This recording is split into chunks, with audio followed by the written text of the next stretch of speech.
Hello, everyone, and welcome to another CANNAtalk session.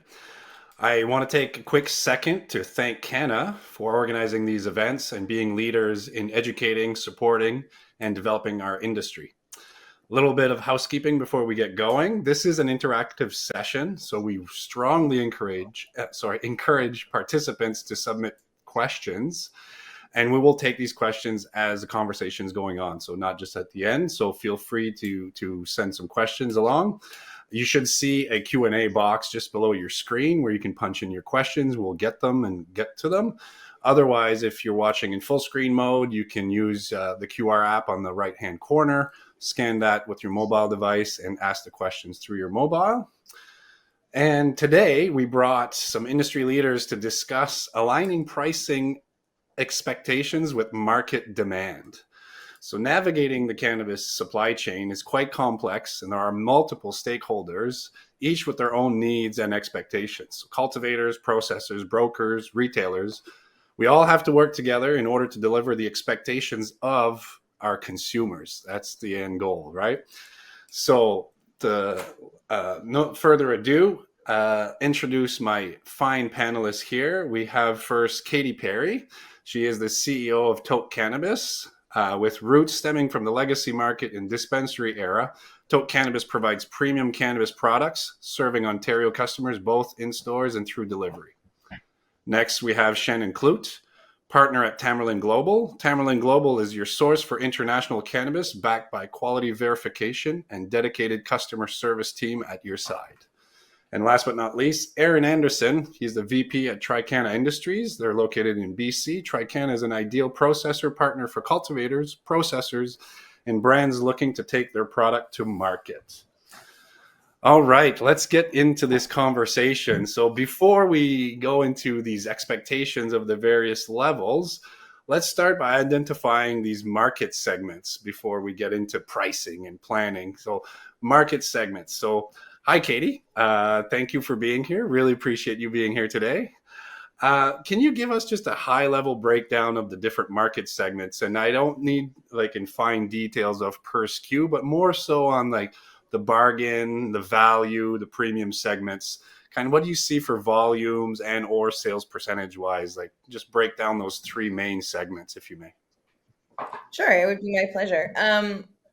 I think it's important to note, though, like the designation bargain, value, and premium is mostly applicable to the flower market, as opposed to, the secondary products like vapes, edibles, beverages. Once we get into those categories, it becomes a little bit trickier to call one a value and one a premium, although you can certainly see this a little bit with the infused pre-roll line. So for me, when we're looking at the three designations, you've got the bargain segment, which is the lower price products. It often targets price sensitive customers. In my opinion, this is the smallest market share, around 10 to 20% in volume. Then you've got the value segment, which is positioned between bargain and premium. To me, this is probably the most robust designation that we have. I'm the self-proclaimed queen of the mids. This is what we normally sell at Toke. We're always looking for the best weed at the best price, which isn't really bargain and isn't really premium. It's definitely, this value. And then the other one that you have is a premium segment, and this segment features the highest quality products, often with unique strains, organic options, artisanal brands, and it targets consumers who prioritize quality and are willing to pay more for it. To me, this market share is about 30%.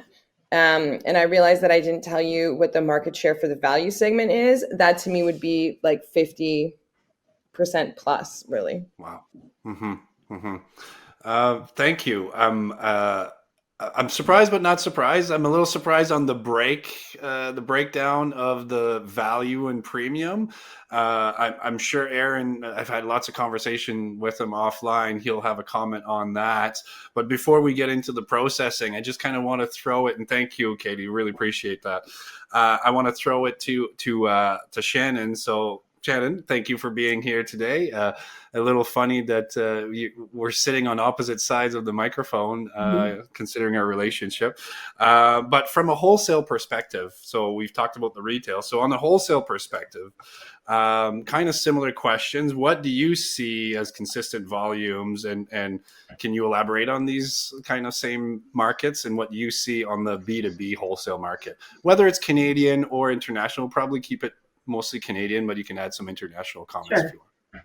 Yeah, I'll echo what Katy said. Like our value baggable flour moves, it far outpaces anything else that we move, like by hundreds of kilos a month. So I think what's interesting about that though is that it's harder to find now than it used to be. I've noticed it, like especially with the vaults drying up, if you will, in Canada, that price point for that value flour is tending to trend a little bit higher now, just because it's not as plentiful as it used to be, and not a lot of people are specifically growing for that market.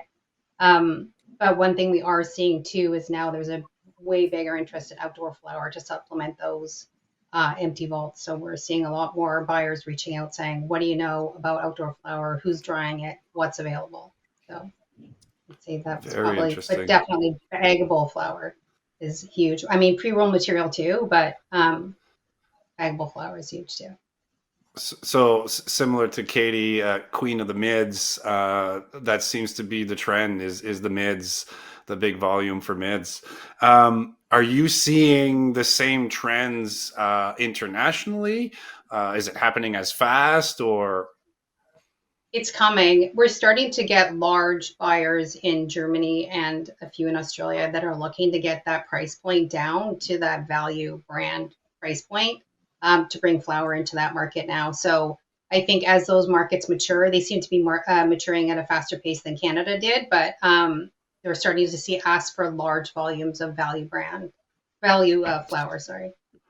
so this is in conjunction to like their medicinal value, or is this what their whole market is demanding? We're starting to see from some of the larger buyers that they're looking to supplement, not just bringing in premium flour anymore. They want to have those mids available to them as they start to plan their future Very marketplaces, interesting how especially we're with seeing. Germany. Hmm. So Germany, in my opinion, would be like one of the more mature markets of the newer markets out Mhm. there. So we're seeing the same trends as what you're saying happening there. So very interesting for that premium market for growers. Thank you, appreciate that. So from the on the wholesale side of things, we're seeing the very similar trends. So, Aaron, now for from a processor point of view, and thank you for being here. Always great to have you on a panel. I had you on before on an in-person panel, and it was great. So thank you once again for showing up. As a processor, not necessarily because we've established the value and the bargain and the premium, but more so on the trends in the markets. What's your biggest velocity, because you're more into SKUs specific? What's your biggest velocity segments that you see today? Well, the biggest velocity segments definitely correspond to what the two lovely ladies just said. When you're talking about velocity, the mid tier is the outperformer, absolutely. There are, opportunities in the premium segment, and I actually found Katie's answer really high, which is not a bad thing. It's actually awesome to hear that you're at Mm. 30%. Given that the OCS spent 2 hours educating the market, and their perception of that segment is 2% of foot traffic and 9% of total sales. So theoretically, she's outperforming that segment within her store class, which is amazing, given that there's like 1,800 stores in Ontario. So as a processor who's attempting to enter that market, to be successful, I need to figure out, stores like hers when it comes to partners like that actually have an appetite for that premium, because these liquor boards hold processors to a threshold KPI that we have 12 weeks to prove our thresholds or face delisting. And so swimming in a pool of 1,800 stores and a handful of data agreements and confusion on where to like find success. For a premium brand to be successful, it's got to maintain a minimum velocity of 25 cases a week. And while that doesn't sound like much, I'm still up against a lot of options, and some stores might have a menu of only like 5 to 10 premium SKUs, period. And the OCS might have a menu of 250 premium SKUs, period. So to net that 25 cases a week in order to maintain survival, and then that's just from a processing standpoint of survival, and then reverse engineer what does that equal in like kilos to a producer as it relates to their monthly run rate, and is that mathing out? And if it is mathing out, great, let's go for it. Let's do the premium segment. But if it's not mathing out, we have to have an honest conversation of where you want your success to be. Is it you need to sell all your weed on time at a velocity rate, or do you need to be the most expensive, premium, best in class, and can you actually meet run rates that meet that? So what I have is a Rubik's Cube of British Columbia has one procurement opportunity on the 20th of every month. Alberta has one procurement opportunity per quarter net into the next quarter. And Ontario has one procurement opportunity coming up in November here, with sales that don't even start till May. And they do it every 2 months with 6 months guidance of when the PO actually happens. And so the truth is, if you want to own that premium segment, you need to be fresh. And if Ontario is telling me now, apply in November 14th, but we're not buying it till May, and you're selling me a lot from August, I don't think I want Katy to know I'm going to let her know the pack on date, not the harvest date. Yeah. Because yeah, you know no. I mean? And that being said, if we work together, I can grab your now April, put it in a bag, get it into her market by May, and I got it approved this November, if that makes sense. And now Katy's actually got a fresh bag of weed, and it makes sense why it's premium.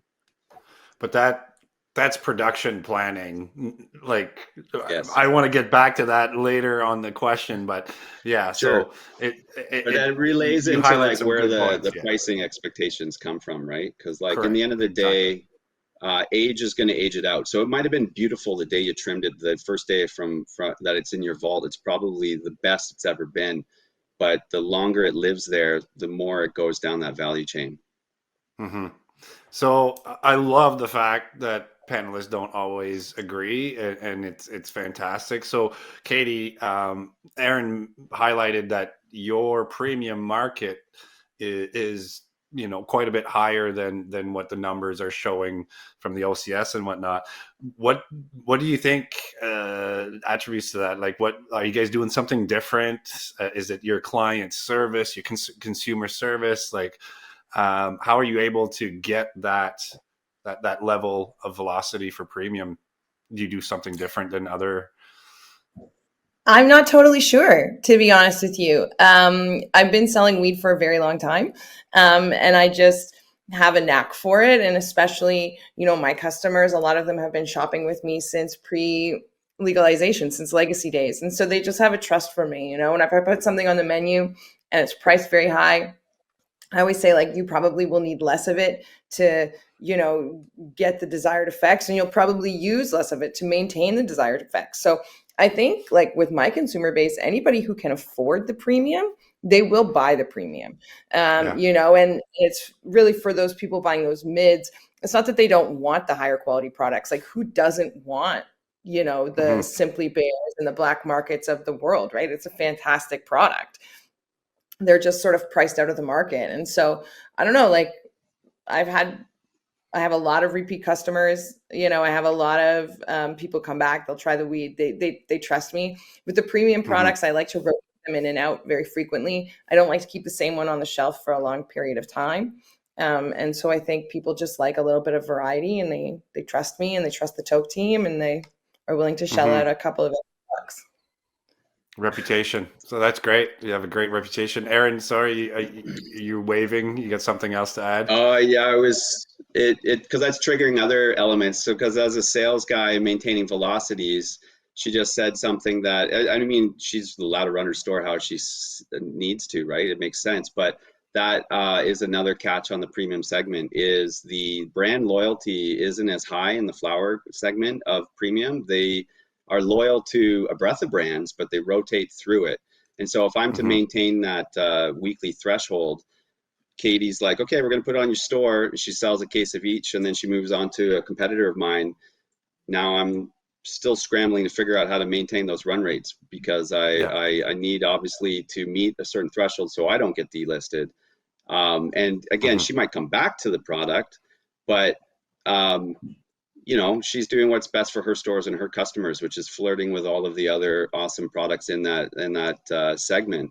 And so again, if she's got 250 options and her menu's got 10, it's going to be a little while until it's my turn again. So Yeah. so that Yeah.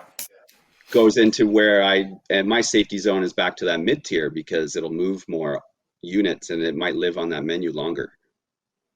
Now, there are exceptions to that rule, right? Like there are brands and strains that have staying power. I can count them on one hand. Animal Face by Carmel is definitely one of those. And I would categorize that as probably one of the better sativas on the legal market.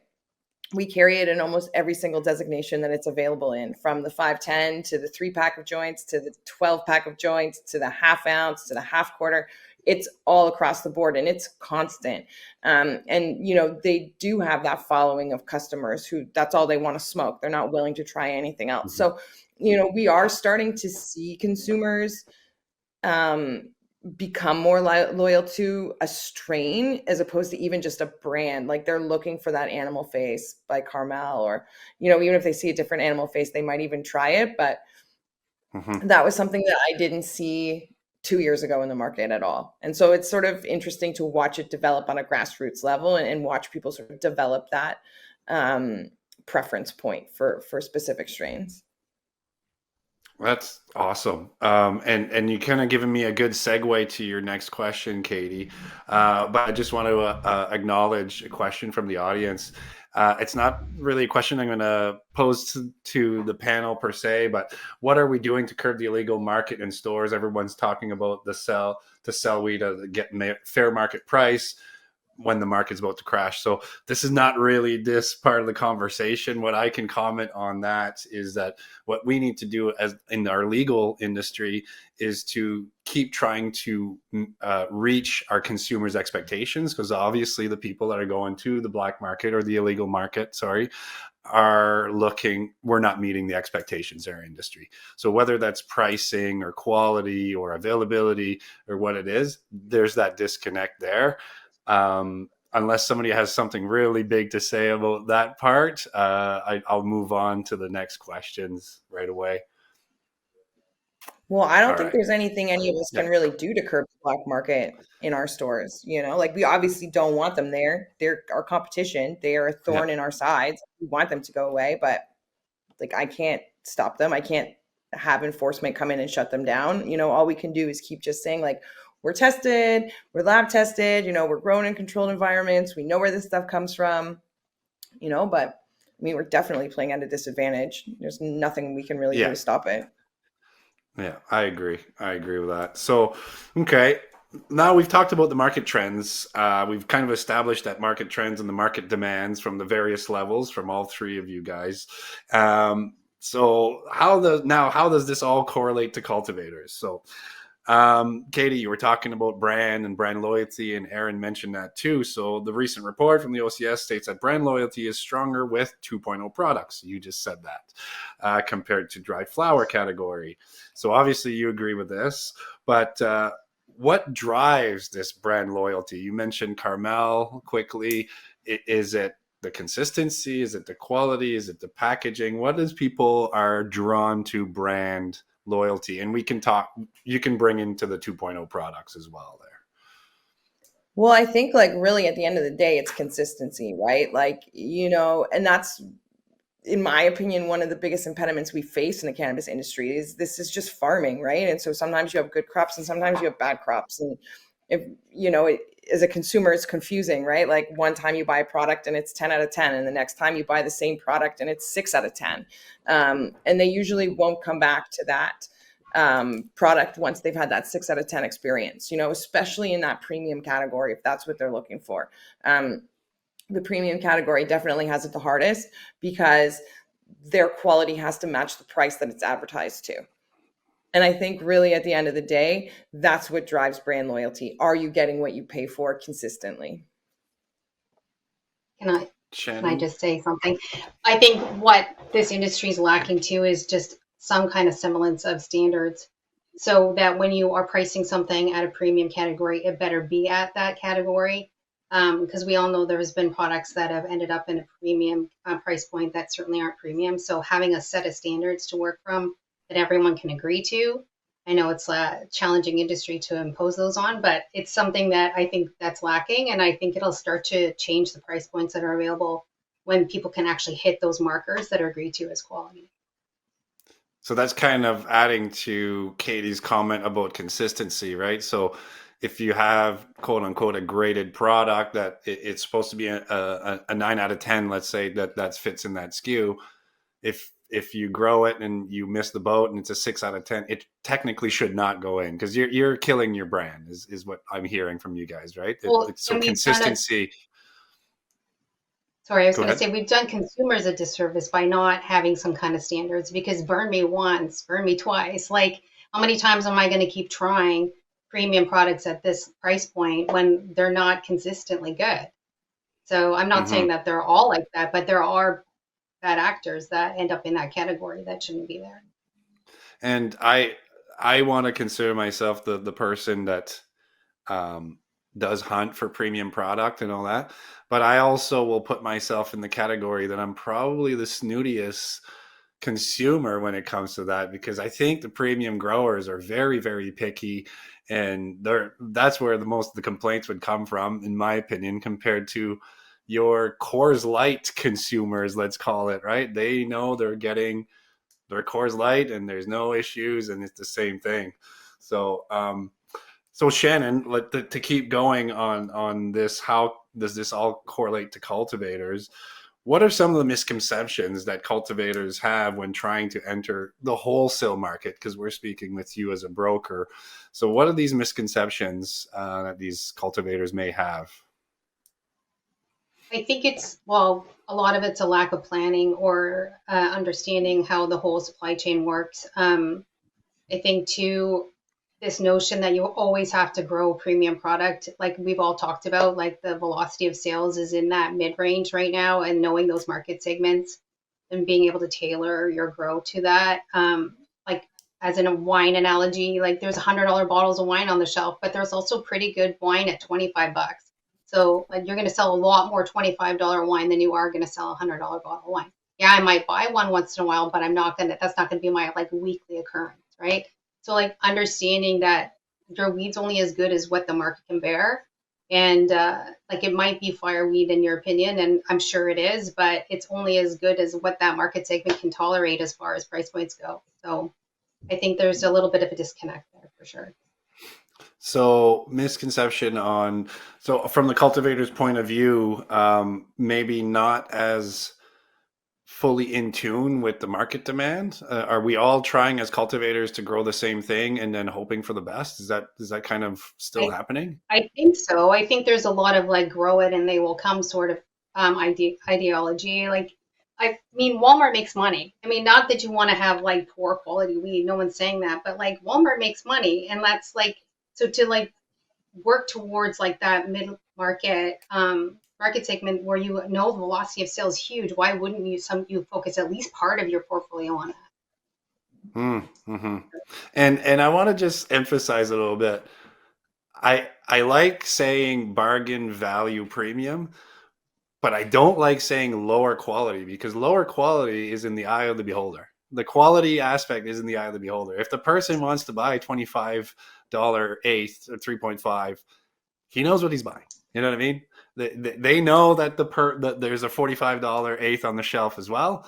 So quality is in the eye of the beholder, and that's what we have to really be careful. I think is, are we instilling some of these characteristics and quality attributes that we think is important to the market that really doesn't matter? For example, the craft product in OCS that has very specific things like hand trimming and hang drying and all those things. Great. That classifies a micro craft product. Katy, I'll throw it to you. How many people go through your store that don't even know it's hang dry, hand trim, and they don't even care? A lot of people. That's our job, right? Is to educate that consumer. And I think that, you know, you have to understand that it's not all going to happen in one day. Like, you're not teaching a lecture course, you know? And so my whole thing is, if I can drop like one or two interesting tidbits about, you know, hand dry or hang dried, hand trimmed, you know, organic living soil, you know, you hope that they will eventually start picking up on those nuances. But it won't happen right away. I mean, I remember when I first tried to start telling people about like terpene profiles, like they looked at me like I was speaking to them in a foreign language. But, you know, at a certain point, you know, some of those people who wouldn't even engage with me at the beginning or engage with my bud tenders, now, you know, they're coming in and asking for the terp percentages and the terp profiles and all of these things, right? So, I mean, the education does happen. You just sort of have to be persistent and go about it in sort of a delicate manner for that consumer. Yeah, I agree. Thank you. So I'm getting bombarded. Like, I have a side screen here with questions from the audience. They're all about the illegal market, and you know, I kind of don't want to get into that. I'm sorry to the folks that are asking all these questions about the illegal market and the illegal dispensaries. We're really trying to understand our legal industry and how our supply chain works. We do acknowledge, and Katy did mention it, that there are, you know, that does exist, and it is affecting our industry. But it's not that we don't want to acknowledge it. Is that right now I don't think this is the discussion to find solution to curb the illicit market. So I apologize for the folks that are really passionate about this right now. So to keep going on the trends and market demand, the correlation to cultivators, Aaron, we've talked about, you know, a lot of this planning in all that stuff. So how important is it for cultivators to plan ahead accordingly compared to one-offs? And what does this look like? Like, how did they go? You mentioned a couple of things earlier, but I think we need to understand more how they get involved in these conversations. Well, so planning is definitely going to help you achieve a higher cost per gram, even in the mid tier, to be honest with you. But a great example is the first panel I did with you back in May. I was boasting. I had 3 partners at the time that I started working on with just before Christmas with their upcoming lots. And all 3 of them were semi-fresh to the market legally. And so they had at least enough starting material to kind of assess like what you can expect on a quality metric and a potency and all of those things. Because when you make an application, you have to be within a 6% range, right? And so nothing worse than saying, oh yeah, for sure it'll be 26 to 32, and then it turns out it's 21, because the liquor board will actually decline the SKU for that level of a drop, right? So what I'm getting at is I had enough information at that time. So then I put in the application, I got the submissions, we game theoried their SKU assortment and their pre-rolls and whatever, but they actually didn't get to market until May, but their harvests were all coming off the end of March into April. And so those 3 brands, while priced at the premium, were all launching with 2 to 4 weeks old weed. And then, yes, I can tell harvest dates because now I'm comfortable with what's going on, kind of thing. But that started just before Christmas in order from just an application, because you got to understand we're marrying CPG and agriculture. And long gone are the days where duffel bags in the living room and off it goes to market tomorrow. that we are now in a application process and vying against each other, and what SKUs are better than, and like the category managers are looking at pitch decks. They're meeting with guys like me. They're like, they see thousands of stuff all on an Excel spreadsheet, and they got to make what sense so that hopefully they're giving what Katy needs for her, and then they launch it like a CPG product, right? Yeah. And so Mm-hmm. I got to find that sweet spot between legacy and CPG in order to marry it. So if you plan with me, we can plan properly. We can find a sweet spot. We can get a great price per gram for everybody. If you don't plan with me and you just phone me and say, hey, how much do you pay for Fire? I've got 200 kilos from February. We think it's awesome. I'm going to tell you it's 50 cents for my infused pre-roll, because that's the only SKU I have open today that needs backfilling. So it's regardless of what the product is what the demand is where that's going to be slotted for, or trying to be slotted for, essentially. Or do you say? Well, because I have to create a SKU, so it doesn't exist without it. So. Mm-hmm. You did mention something. Sorry, I lost my train of thought there. We got onto something else. But the planning. Yeah. Okay. So the planning. You mentioned the call for OCS is in November, and only in May will you start selling your product. How confident are we with the industry shifting and maturing and the trends moving so goddamn fast? How confident are we that that demand that they're talking about in November is actually going to move off the shelf in May? Whose question is that for? Because, to me, that's scary. What you just said, it's kind of scary to me, because you tell me I have to plan with you in November for my May sales. But with this industry that, like, I get some reports all the time. They change. And I'm like, I'd be freaking out. As a skill set from once upon a time a top 10 LP to now, a small blip on the radar, and working with a lot of, smaller cultivators, it's a big pill for them to swallow when it comes to that level of forward guidance, especially the smaller players, because let's be honest, they've got bills to pay, and waiting 6 months is crazy to them. So they might say yes, and then when we get there, they back out. And then as a processor, I've got one of two solutions in front of me. I can contact the OCS and wipe out the SKU and kill it because they're not willing to support it anymore. Or I can do the inconsistent thing, which is surf for something close enough within my price range and feed the PO anyways, which is a big picture of why flower does have inconsistency, but yet 2.0 doesn't. Because, it is a trick of the trade, which is unfortunately a necessary evil, because I'm also running a business. I got a $35,000 PO. You got cold feet. I want to honor the PO. What are we going to do? So. Yeah, and then it comes back to the consistency that Katy was mentioning earlier to keep your brand loyalty, right? So it's quite a vicious circle. So I do have a question for Katy from the audience. So in your opinion, you're in the retail business. How many retailers are just scraping by when it comes to tax season? And again, I don't like to ask it, but because you do have the legacy background, why would you not just go back to selling illegal weed? Wow. Okay, that's a layered question. So I know.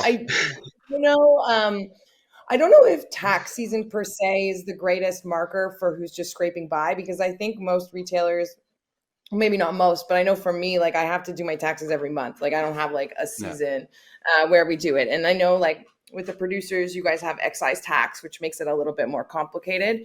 But I would say that probably over half of the retailers in Ontario are in big trouble. And it's not necessarily because of tax. And it's not necessarily because of tax.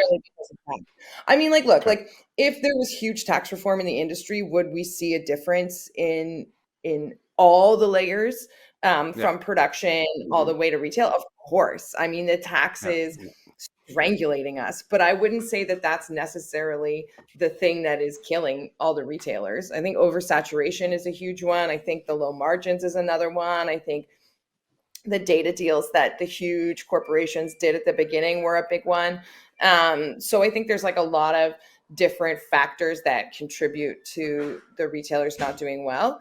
And before you answer, before you answer the last part, let's change it into why did you decide to go from your dispensaries to the full legal market? What were the benefits that and what attracted you to that? Let's pose that question that way instead of going back to selling illegal weed. Well, when I started with the legacy market, I very much knew that it was a political activism movement. And I very much knew that I was going from the shadows to the front lines and that there were going to be repercussions and consequences for those actions, of which I received both. And I can tell you without a shadow of a doubt, I don't want to go back to the legacy market. It was too risky. It caused a lot of problems in my life. Once, I had to deal with the punitive side of, selling illegal weed. And right now you see all these illegal stores opening up and, making huge profit margins and not paying tax. Like their time will come too. Like it's just a matter of time, right? And enforcement on these stores. And I know their time will come because it came from me. And, the fact that I was allowed to even participate in the legal market, in 2018, when they were going back and forth, like if you were a legacy and you had a criminal record, would you even be allowed to be here? The fact that they gave me the opportunity, I think, was a huge bonus for me. And it was something that I thought I would not be allowed to participate in. And, there were a few really dark months for me there where I thought like, my goodness, like I've ruined my entire chances of being in the legal marketplace. And so for me, this is really a gift and it's a second chance at being able to do what I love. And even though it's challenging and, pioneers get arrows and, we're navigating all of these regulations and tax, I would never go back to selling on the streets. It was just, it was great. It was fun. It was very profitable. But once, they come knocking on your door, it's not fun anymore. The risk reward ended up being one-sided too much. Thank you for that. Appreciate that. That's a perfect answer for that conversation over there. And I like the story behind it too. It's excellent. So thank you for that. So, all right, we've talked about market data. So some of these trends that we're seeing, we've talked about the importance of planning. Katy, I'm still quite disappointed that you're not more involved in these conversations of planning and data. And that's the same thing that we've had on another panel. We brought in three retailers, and the retailers were surprised at how little these producers would try to contact them and try to have conversation and develop relationships and talk about their product. It was practically non-existent. So I'm blown away, to be honest with you, because to me, that's the consumer, that's the demand. So why wouldn't we go at the root and involve you much more into the planning with Aaron, and then have Shannon supply Aaron, and then we have a complete supply chain. So now, if we want to talk about this supply chain, what kind of, and this is going to be a big loaded question, but what kind of margin does retail need to see to be able to assess what product is going to actually land on your shelf space? Are you going for highest margins? Are you going for highest velocity? Are you going for your consumer specific demands? How do you decide what to pick from these 250 premium SKUs on the OCS? I think for me, my margins are important. I have to sell at a 30% margin. Any lower than that, it's just not doable for me. And any higher than that, I can't compete with the big chains that are around me, right? So 30% is sort of my sweet spot. And for me, velocity has a lot to do with what I carry. Obviously, I want my money circulating, so I don't want it sitting on the shelf for a long time. I want, fast in, fast out. but there are exceptions to some of this with some of the different products. Like Rick Simpson oil or RSO caps, some of the concentrates, some of the more premium products, like you understand they don't go with the same velocity. And so you just have to, educate your consumer, educate your staff, and make sure that, you have a product for everybody when they come in through the door. But my main core products, they move fast, or they don't stay So part of you that, like the mids menu. so you're looking for velocity for sure. So would you even look at reducing some margins to have that velocity, so that to increase the velocity in a sense, so to be a little bit more competitive? Do you have that wiggle room as a retailer to play that card? I've done it before, and I mean, it will happen again. And often, if a product is sitting, I find that it's not the product that has an issue; it's the price point that the product is at. And so, I know my consumers are always looking for price to match quality, and sometimes, as a retailer, we need to adjust that price point a little bit to make that happen. Um, Yeah. so yeah, sometimes on the bigger sized items, yeah, there's a little bit more room to play with them. But on things like half quarters, especially in the value and the bargain side, the margins are very, very slim. Like for an independent like me. hmm And you say you're an independent, like you, just to flex your muscles a little bit. How many stores do you have? Right now, I have 8 stores in Ontario. Excellent, excellent. And by the way, I forgot to mention, thank you for being an advocate at the early years of the transition from the dispensary era to today. So definitely, we needed people like that at the forefront. So thank you. I always like to acknowledge that. I Um, think the same. so Shannon, big question to you. You're part of the supply chain. Why should a cultivator work with a broker? How's that one? I think, well, I mean, a good broker should be able to help you identify market trends, help you align your business with what's available as far as moving product. Um, we should have a large network that you probably wouldn't be able to maybe tap into yourself if you don't have a sales and marketing team. We really should be an extension of your team, if you will. It's our job to make sure that buyers and sellers alike know about you and what you bring to the table. And hopefully, we've done due diligence enough to make sure that we're working with reputable people, sellers who can provide that consistency and quality product, and buyers who pay their bills and do what they say they're going to do as well. I think I would hope that that's what we feel a need for in the industry, with the people that we work with. And how do you fit in with the planning portion of it? You kind of just briefly skimmed over that. So, because Aaron is talking about, the planning of the different market calls and things like that. So, as a broker, how can a broker help the planning from a cultivator's point of view? Well, working with larger buyers, I know what SKUs that they have on the table and where there might be gaps in some of their product that they have, like Aaron mentioned about backfilling product. Like that happens all the time. So we can help you plan with that. We can help you plan with market segments like we've talked about, where we know there's volume of sales and where there's a gap and where we can product, like helping you tailor. Not well, we're lucky because we have cultivator like you on our team, but like helping you tailor your grow so that you can produce that value product that we can move easily in the market at a price that makes sense to you. Like we don't want you to lose your shirt. If you're not in business, we're not in business. So working with hmm cultivators to sort of align their business processes so that they can hit those market segments that have the highest velocity of sales.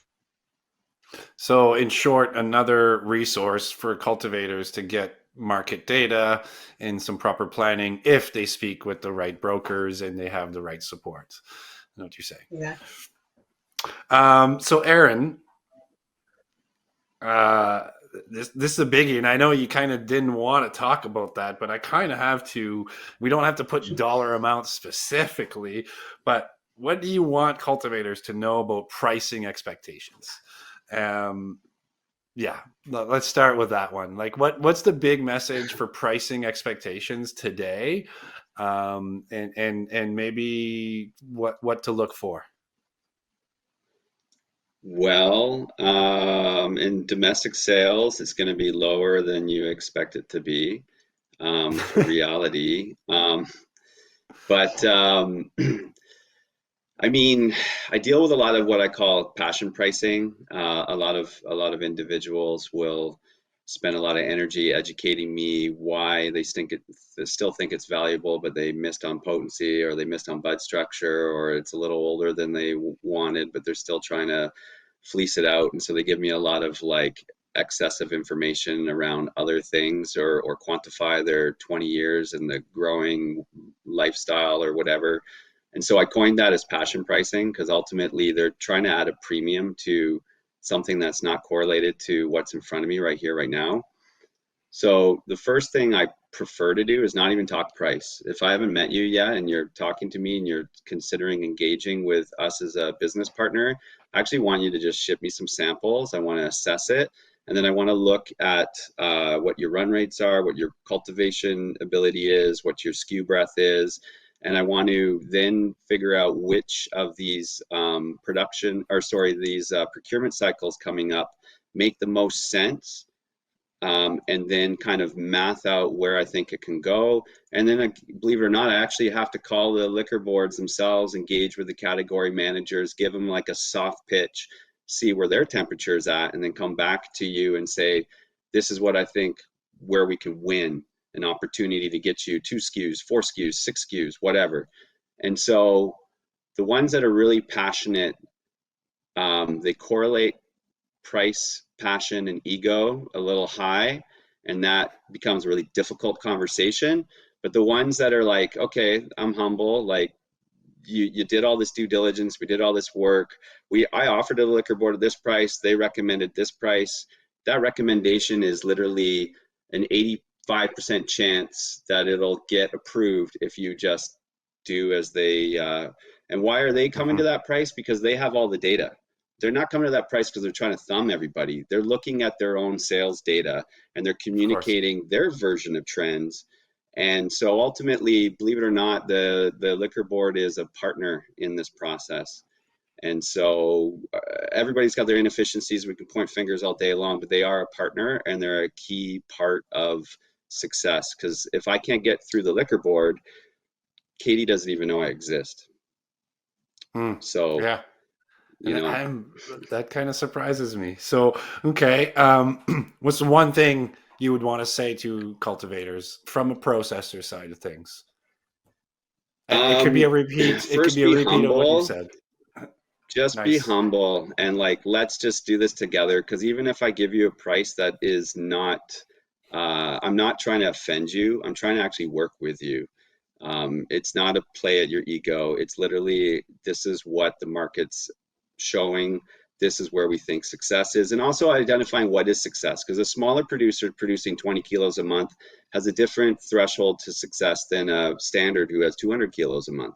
And so there is opportunity there and on top of that, you can improve your harvests. Different boards have different application processes. We can get you a mid-tier, get that trust, and then all of a sudden you hit a banger on everything.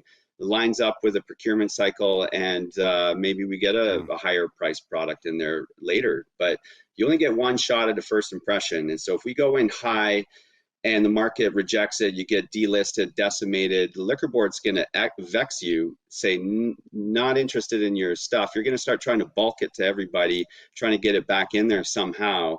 And eventually there are a small handful of LPs that have been like, I've had uncomfortable conversations with liquor boards that have outed LPs and said, if we don't accept product from those LPs anymore.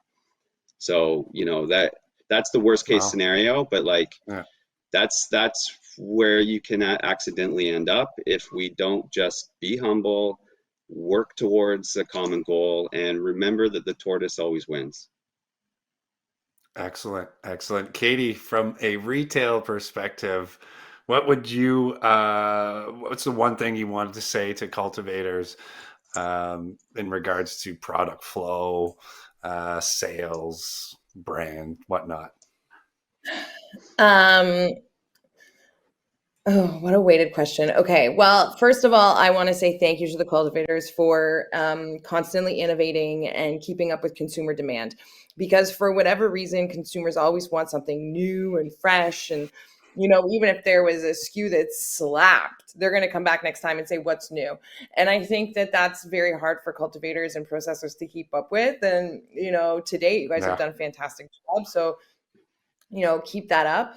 Um, I think the only feedback I would I have two feedbacks. One, if you're going to drop an incredible product, please make sure there's enough supply so that I can keep my my flow tight for my customers, right? Yeah. Because what I find is sometimes there's an incredible product that comes to market and I can't buy it again. Like I can just buy it one time and I don't see it again on the shelves for months and months and months. And so I don't know. I mean, I guess that's a great problem to have if you're a cultivator, right? Like you sell out of your product over and over again because it's so good. But from a retail perspective, that can sometimes be difficult to manage. And the other thing is just make sure that that price equals the quality. Whatever it is, just make sure the two are equal. And if the two are equal, we will always sell the product at a fast velocity. They just got to match. I like that, which is kind of being humble with your production and understanding where you are with your pricing. So really good. Thank you.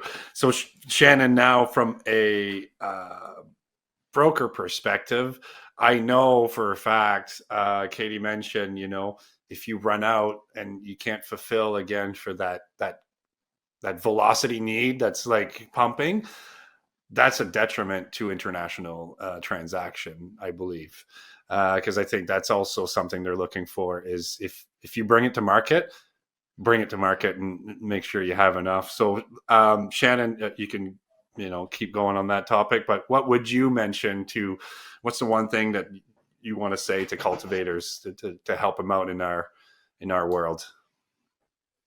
Just to utilize the tools that are out there for you. I mean, back to the international comment, yeah, they want that consistent supply, but they also want to enter into agreements to secure it. So I get the cultivator's point of view for not always wanting to hold product with no guarantee of it being purchased. I think too, don't hold on to your supply. If you have an offer that's somewhat in range of what you want to get, take it. Holding on to supply is a death sentence in this industry. It's not getting better with age. It gets harder and harder to move. So that and eventually you end up taking less than you would have gotten in the first place. We've seen that happen time and time and time again. So those things and just really understanding the different market segments and what they can tolerate as far as price points. Mm-hmm. I like that. So I'm going to throw this out to whoever. What's the fastest route to market for a cultivator, for a new cultivator? So I just get my license, and to Aaron's point, I just grew my first crop of fireweed. What's my easiest way to start generating cash flow? Anybody want to take this one? If not, I'm going to poke at something. Sell it to Saskatchewan. Why do you say that? Because they're the only one without a liquor board in the way, and I can just start calling stores and wholesalers, and they'll let me know if they're interested or not. You're not going to sell like 200 grand right away doing that. That's going to take some time. But if you're talking the fastest, I mean, you contact the SLGA, whatever the acronym is, and you fill out a form. It costs you about $1,500. Takes roughly a month, and then you can start contacting any retailer you want and sell your SKUs right here, right now. And technically, it's supposed to be COD. I use technically because there's a lot of N30 that happens that shouldn't. But anyways, but that would be the absolute fastest. Now, is it the smartest? Because there's only 1 million people there, and every single LP is using Saskatchewan as their delisting dumping ground. I mean, you're going to end up on massive price compression.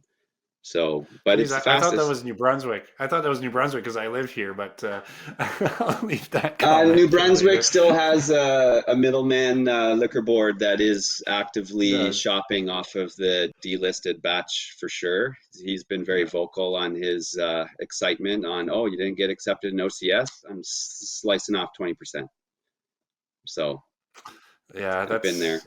It's a route. It's a route to market, right? And some of that product needs to move. It's unfortunate. It's at the detriment of sometimes consumers or availability to consumers. Um, yeah, that's interesting. So fastest route to market, Katy. I mean, definitely at the tail end of that because you have to have the product processed, labeled, excise tax, and all that stuff. So I'll kind of throw it to Shannon on the wholesale side of it. Any comment on route to market? Like, Just being able to have consistent supply, it makes it so much easier for us to have those conversations, especially when we're looking to work with a large buyer on a SKU. And just being flexible on like what you're willing to tolerate as far as payments or like not demanding 100% upfront. I know that's what everyone prefers, and but with some of these larger companies, that becomes a little more challenging to do. So having some flexibility there allows us some leeway for negotiation, and sometimes we can get you a way better price. mm-hmm. Yeah. Okay, interesting. One last question. Still, I know I said I didn't want to get into it, but I do want to kind of acknowledge the audience here. These are retail stores. Somebody spoke to a guy yesterday. He's opening up 1,500 illegal stores in Ontario. What do you guys think we could do about this? Is what he says. What are we supposed to do? How can we protect ourselves? So, Katy, I kind of throw it to you. Is there anything that retailers are doing? I'm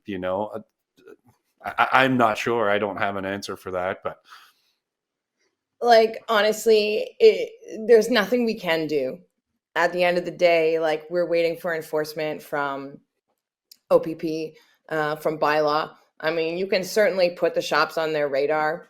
You can call the bylaw officials and let them know where the shops are, let them know they're in violation of the Cannabis Act, and so on and so forth. But at the end of the day, there's nothing that we can do, and we're at the mercy of the government to use some of the money that we're paying in licensing fees to protect these businesses, right? Like, I mean, that's yeah, yeah, that's the part that gets me. That's crazy. Is we're paying tens of thousands of dollars in licensing fees, and there's no help for us. They're just sort of yeah, leaving us to our own accord.